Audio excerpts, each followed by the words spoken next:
Hey, what's happening, family? It's your man, Mark Black. Like I said, I wanted to make this morning thing a thing, you know what I'm saying? So I got my cup of Joe. I hope y'all join me every morning for a cup of coffee or whatever it is your morning libations is. And join your boy for just a few minutes while I talk on various topics that I think is salient and important to us as the American descendants of slaves. The topic I want to talk about this morning, I've been going on various fora, right? And I've been noticing that a lot of motherfuckers is saying shit like, well, if Cory Booker and Kamala come out and say that they have a distinct and unique black agenda, then them niggas is gonna lose, right? We playing checkers or chess, not checkers. Right, is the phrase that gets tossed around a lot, like they being profound by saying that it's chess. So I wanted to touch on that a little bit this morning, if I may. Now, first things first is that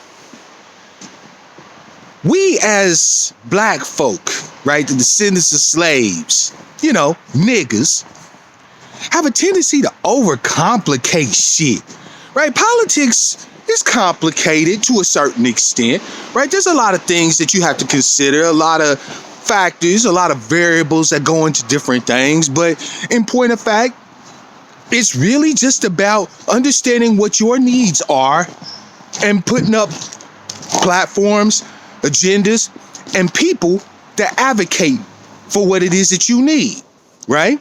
Simple at its core.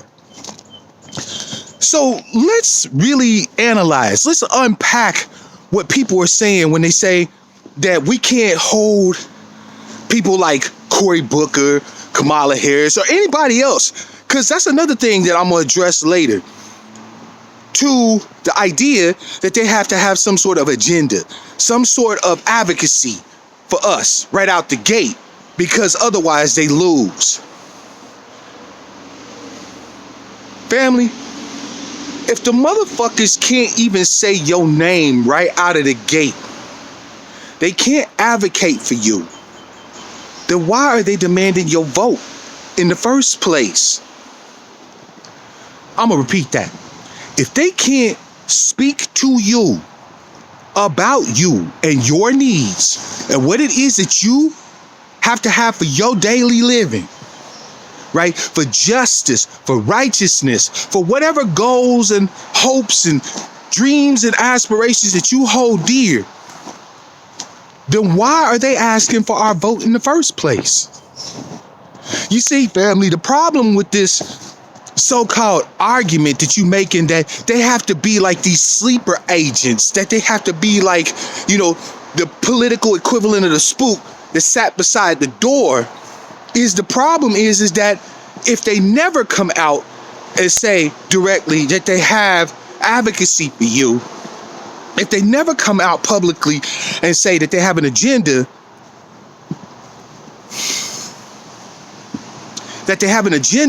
that regards you, that looks to your needs, your interests, right?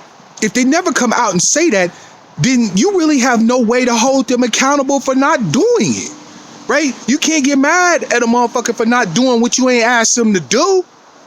That's dumb as fuck. That's like saying to your kid, come here. And you take off the belt and you start whooping their ass. And you say, I'm kicking your motherfucking ass today because you ain't clean your room. But you ain't never asked them to clean their room. You never even made it an issue, whether publicly or privately. You never told them, I don't give a fuck what you doing, where you going, etc., etc. You need to make sure this room clean. It don't make sense. Why would you chastise somebody? Why would you hold somebody accountable for something that they've never even intimated that they signed off on, or that you ever intimated to them that they need to be accountable for? So the argument that you're making that somehow or another they can't have an agenda, they can't have talking points that address us directly, is just dumb as hell on its face. I'm going to use a Latin word here, or a Latin phrase, prima facie, right? On its face, your argument fails. We can't hold them accountable if we never ask them to be accountable. If they've never said they got a black agenda and we haven't forced them to say they have a black agenda, then why be surprised when there's no black agenda? That's dumb as hell. But here's the more important thing. Your vote is essentially your weapon in this country. It's a weapon that from the moment you're born, as soon as you become the age of majority, you can wield. It is concealed carry, and you don't have to tell nobody how you intend to use that motherfucker. It's one of the most powerful tools that you have as a part of this society. So if you think of your vote like a weapon, what politicians are essentially doing is they're asking you to amass together as an army. So if this question, this agenda, this topic became something that people were willing to fight, bleed, and die over, that they can point and say, I got the numbers on my side. I'm the motherfucker with the bullets. Your ballot is a paper bullet. So because of that, any politician that's coming to ask you to put your gun on their side, but not offering you any incentive, any reason for doing so, is a waste of motherfucking time. Right? Why would you posse up for somebody that ain't never offered to do nothing for you? They ain't on your team. They don't know, you don't know them from a can of paint. But you out there blasting your bullet, your one weapon that every American has access to. And you just gonna bust it willy-nilly for whoever just asked for it. I pack heat. And my bullets is reserved for my protection of my ass and my family and my loved ones. And just like the bullets in my gun is for the protection, defense, the maintenance and sustenance of my peoples, my family, myself, my ballot is the same. My paper bullet is the same. If these motherfuckers can't come to me and convince me why I should arm up, tool up, and bust at America, be willing to bust at all the rest of America for what they standing for, then why the fuck do I need them in office in the first place?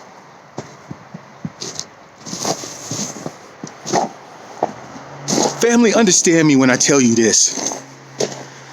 Throughout all the different election cycles, you have all these pundits who try to analyze you, who try to psychoanalyze you, who try to, look at metrics and data. And that's a good thing. But at the end of the day, it simply comes down to this. Are you willing, whatever politician your name is, are you willing to go out there and risk for me what you're asking me to risk for you? You're asking me to arm up, tool up, be willing to fight and die if need be for what it is that you standing for. Can you stand for me? Are you willing to expend political capital, risk your political career in your life for me and mine? Because if you are, whether you have a D at the end of your name or R, I'm with you. I will bust my bullets, my ballots for you. But if I can't even get you to say my name, I can't get you to put up nothing that's worth me standing up there and risking my life and my ass and my sacred honor for, then miss me with the bullshit. You wasting your time. That's all I wanted to say on it, family. It's your man, Mark Black. Enjoy your coffee. Stay warm. And until the next time you hear from me, I want to wish you all love, peace, prosperity, and power. Real power to our people.